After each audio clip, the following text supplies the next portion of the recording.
एहसान बाबू hi tech, DJ एहसान बाबू हाईटेक, डीजे एहसान बाबू हाईटेक, खेमाई पट्टी चौक।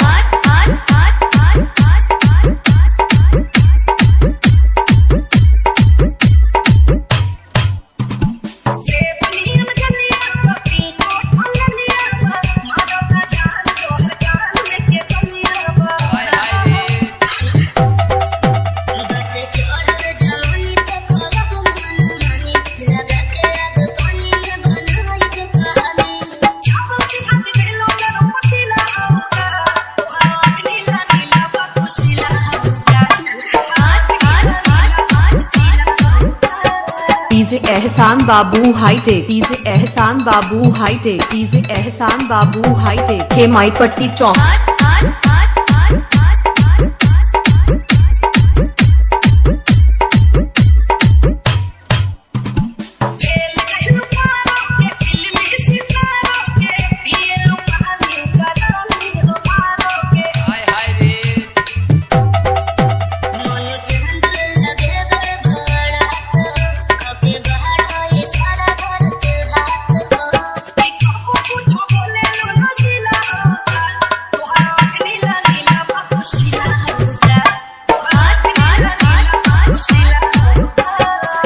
एहसान बाबू हाईटेक, डीजे एहसान बाबू हाईटेक, डीजे एहसान बाबू हाईटेक, खेमाई पट्टी चौमाई पट्टी चौमाई पट्टी चौमाई पट्टी चौमाई पट्टी।